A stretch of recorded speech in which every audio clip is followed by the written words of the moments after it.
Most people assume the quantum field reacts to desire. That if you want something deeply enough, think about it frequently enough, or imagine it vividly enough, reality will eventually reconfigure itself. And when it fails to occur, they conclude the universe is delayed, obstructed, or somehow testing them. But the reality is far more unsettling than that, because the field is never overlooking you. It is responding exactly to what you are broadcasting. Here's the part almost nobody explains plainly. The quantum field does not structure itself around what you want. It structures itself around what your system is stable within, the emotional baseline you settle back into, the identity you default to when nothing is requiring you to perform, the internal condition that feels normal to your body even when your mind claims it wants something different. This is why manifestation feels unreliable for so many people. You can want a new reality while remaining neurologically anchored to the old one. You can declare abundance while your nervous system is tuned to scarcity. You can picture expansion while your identity is still organized around control, urgency, or survival. From the field's viewpoint, those mixed signals don't produce movement, they generate noise. Physics already recognizes this principle. In any system, coherence governs how information travels. When elements are synchronized, energy transfers smoothly. When they aren't, energy disperses. Internally, the same rule holds true. Intensity doesn't strengthen a signal. Coherence does. And most people bypass coherence completely, racing straight from desire into effort. Spiritually, this has always been known as alignment, but alignment is often misinterpreted. It isn't positivity. It isn't belief. It isn't forcing yourself to feel a specific way. Alignment is when thought, emotion, body, and identity cease contradicting one another. When your inner state becomes consistent to itself, reality becomes consistent in return. The uncomfortable truth is that the quantum field has been responding to you the entire time. Not to your intentions when you're inspired, but to your baseline when you're not. Not to what you wish for, but to what you repeatedly embody. And once you recognize this, it becomes impossible to ignore how your reality has been accurately reflecting you all along. This leads to a far more important question. If the field doesn't respond to wanting, what does it actually respond to? And more importantly, how do you change that internal signal without forcing, pretending, or exhausting yourself? That's what we need to explore. Next, the quantum field responds to coherence, not desire, not belief, not emotion in isolation. Coherence is the state where your thoughts, emotions, body, and identity are no longer moving in opposing directions. It's the internal agreement that tells reality what is true for you. Now, most people underestimate how powerful this is because coherence doesn't feel dramatic. There's no rush, no surge, no emotional high. In fact, it often feels dull compared to the intensity of wanting. But from the field's perspective, coherence is everything. It's the difference between a clean signal and interference. Neuroscience explains this through the idea of a baseline state. Your nervous system always returns to a familiar set point, a default rhythm of emotion, tension, and expectation. You might briefly imagine a different future, but if your body keeps returning to the same internal environment, that environment is what the field reads as truth. The field doesn't respond to temporary states. It responds to what's consistent. This is why visualization alone rarely creates lasting change. Visualization produces a temporary image, but coherence forms a stable identity. And identity is what collapses probability into lived experience. When your inner state becomes predictable, reality has something stable to organize around. Spiritually, this has always been understood as embodiment, not thinking abundance, but living from it, not hoping for peace someday, but operating from it. The field reflects what you are grounded in, not what you occasionally aspire to visit. That's why effort-based manifestation so often feels draining. You're trying to override your baseline instead of reconditioning it. This is where most people get stuck. They try to force coherence through control. They obsessively monitor their thoughts. They correct emotions the moment discomfort shows up. They treat alignment like a performance. But coherence doesn't come from suppression. It comes from integration. When nothing inside you is being fought, resisted, or hidden, the signal stabilizes naturally. This is also why letting go works. Not because detachment is magical, but because detachment removes contradiction. When you stop gripping it, outcome, the nervous system softens. When the nervous system softens, coherence increases. And when coherence increases, the field responds faster, not slower.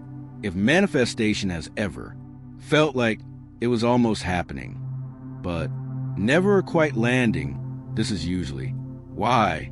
The desire was present, the effort was present, but the internal signal was fragmented. Once coherence becomes your baseline, reality doesn't need convincing. It adjusts. Now the real question becomes practical. How do you stabilize coherence in everyday life, especially when old patterns, stress, and external pressure try to pull you back into fragmentation? That's where the process continues. Here's the paradox most people aren't ready to hear. Wanting something intensely is often the very thing that delays it, not because desire is wrong, but because of what desire usually implies at a deeper level. Wanting signal separation. It tells the nervous system that something is absent right now, and the field responds to that sense of lack with precision. When you want something intensely, your attention collapses around the gap between where you are and where you believe you should be. The body contracts. Time feels dense. Patience erodes. Even positive thoughts begin carrying urgency beneath them. And urgency is not neutral. It trains the system into a state of pursuing rather than receiving. Neuroscience explains this clearly. The brain does not distinguish between excitement and stress when both are driven by anticipation. Both activate similar circuits tied to prediction and control. That's why manifestation fueled by wanting often feels exhausting. You're constantly scanning reality for signs, measuring progress, adjusting your inner state. The system never settles. And without settling, coherence cannot stabilize spiritually. This is why so many traditions emphasize surrender not as passivity, but as precision. When you stop reaching, the signal sharpens. When you stop needing evidence, the nervous system exits survival mode. And when survival mode shuts down, the body finally communicates safety to the field. Safety is what allows probabilities to collapse cleanly. This is also why detachment feels like speed once you've experienced it. Not because you stopped caring, but because you stopped signaling lack. You didn't lower your standards. You removed contradiction. The desire didn't disappear. It transformed into expectancy without tension. That shift alone changes how reality responds. Most people try to leap straight into this stage by forcing detachment, which never works. You can't fake relaxation. The body knows when it's pretending. True detachment only occurs when coherence is already present, when your internal state is steady enough that the outcome no longer feels like a threat to your identity. That's why this step is so often skipped. Letting go feels counterintuitive to a mind trained to believe effort equals progress. But in quantum terms, effort without coherence creates noise.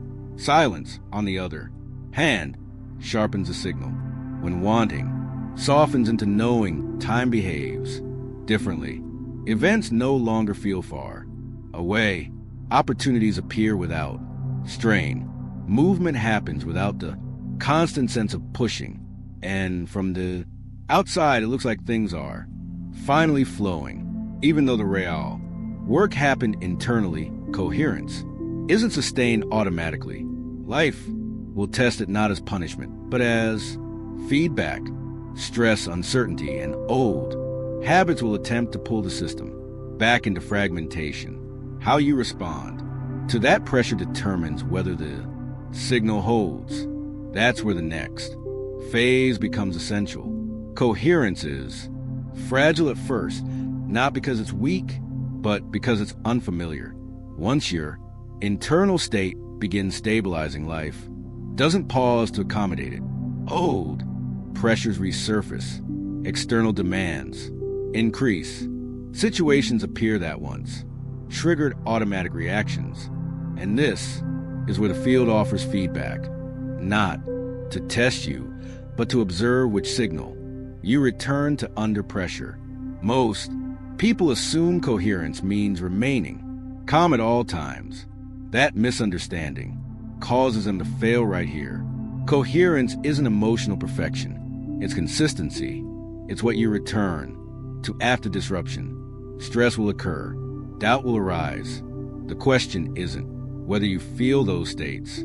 It's whether you reorganize yourself around them or let them pass through without rebuilding the old identity.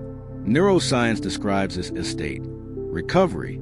A regulated system doesn't avoid activation. It recovers quickly. The faster you return to your baseline, the stronger that baseline becomes.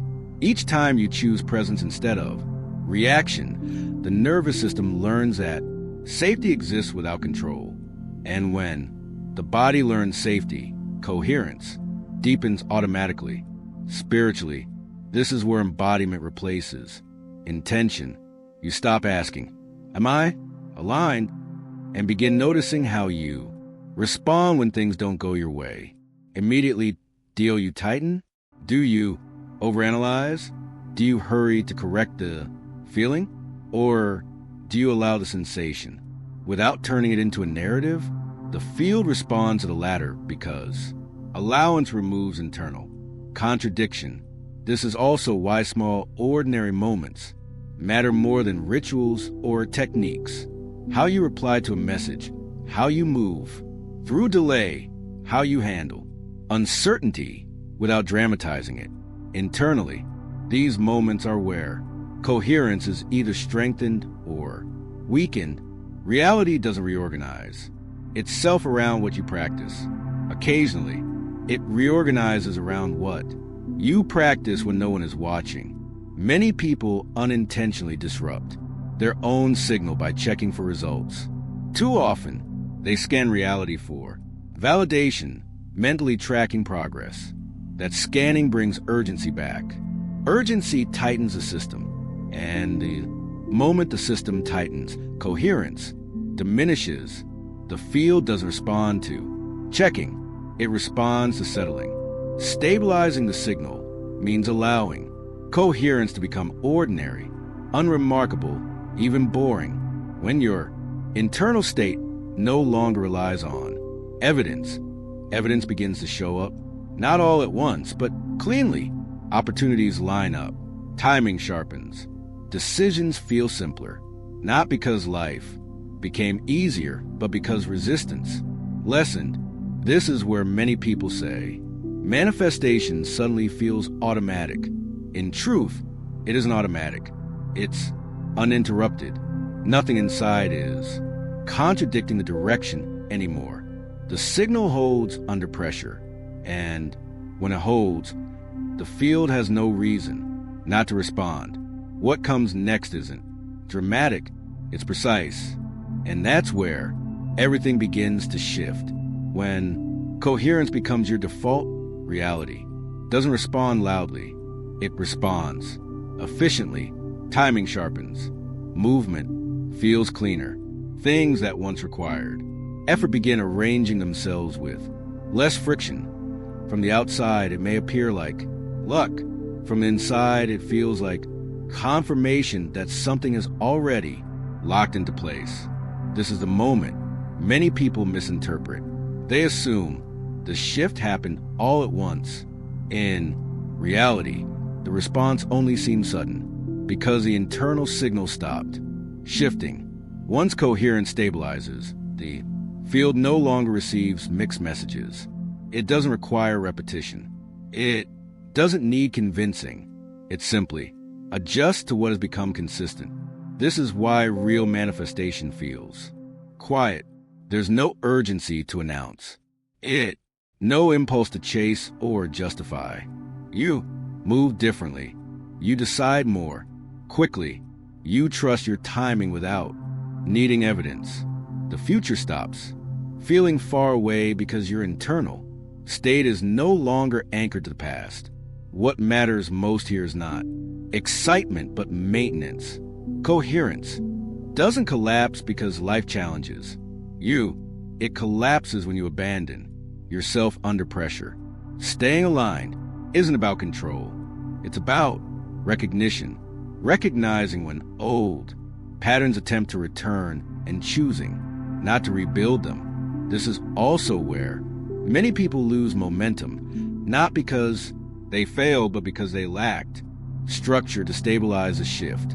When the nervous system is still adjusting, external noise can pull you back into familiar reactions, not permanently, but enough to delay what was already in motion. That's exactly why quantum rebirth was created, not as a method to force change, but as a framework to stabilize it. It helps you understand which phase you're in, how to maintain coherence under pressure, and how to anchor a new identity before the world fully reflects it. Alongside it, the quantum grimoire offers a practical way to integrate the state through conscious writing and daily grounding, so the signal you've stabilized doesn't dissolve when life accelerates. If this video resonated, it's likely because coherence is already forming. You don't need to begin something new. You need to protect what's emerging. You'll find Quantum Rebirth and the Quantum Grimoire in the pinned comment whenever you feel ready to deepen the shift that's already underway. Nothing here requires force. Nothing needs to be pursued. The field has already received the signal. There's a phase that comes after coherence, stabilizes that almost no one expects. It's not excitement. It's not celebration. It's silence, a subtle, internal quiet where the urge to explain what's happening fades away. And for many people, the silence feels unsettling because they've been conditioned to believe that progress must be loud, visible, and emotionally charged. But silence is not emptiness. Silence is integration. When the quantum field begins responding consistently, the nervous system no longer feels the need to scan for confirmation. The mind stops rehearsing explanations. The identity stops asking for reassurance. What replaces all of that is a calm certainty that doesn't require language. This is one of the clearest signs that a shift is locked in, and it's also the moment when many people accidentally disrupt it. They speak too soon. They analyze too much. They seek external validation to confirm an internal truth that is already settled. And in doing so, they reintroduce noise into a system that was finally quiet enough to respond cleanly. From a scientific perspective, this silence aligns with reduced cognitive interference, fewer internal stories competing for attention, less prediction, less correction, less self-monitoring. The brain enters a state where perception sharpens because it's no longer overloaded. Decisions feel obvious, not because you've reasoned them out, but because nothing inside you is arguing anymore. Spiritually, this is what many traditions are pointing to when they speak of knowing without effort. Not intuition as a momentary flash, but intuition as a baseline, the quiet confidence that you're already standing in the next version of yourself, even while the external details are still catching up. This is also why true manifestation often unfolds privately at first, not because it must be hidden, but because it's still stabilizing, like a seed beneath the soil, announcing it too. Early doesn't make it grow faster. It only exposes it before it's rooted. If you feel drawn to pull back, simplify, or move more quietly right now, that's not regression. That's intelligence. The system understands that coherence deepens in stillness, and stillness allows the field to keep responding without interference. The mistake would be trying to recreate intensity, excitement, or urgency just to feel like something is happening. Something is happening. It's just no longer chaotic enough to be obvious. And when you allow this phase to complete, the external movement that follows feels natural instead of dramatic. Opportunities don't collide with your life. They fit. Decisions don't feel risky. They feel timely. You don't need to convince yourself you're on the right path. The path feels like it's already beneath your feet. This is when people later say, I don't know how it happened so fast. What they're really describing is how long it had already been settled internally. And once reality begins responding from this level of coherence, it doesn't stop responding unless you stop honoring the state that created it.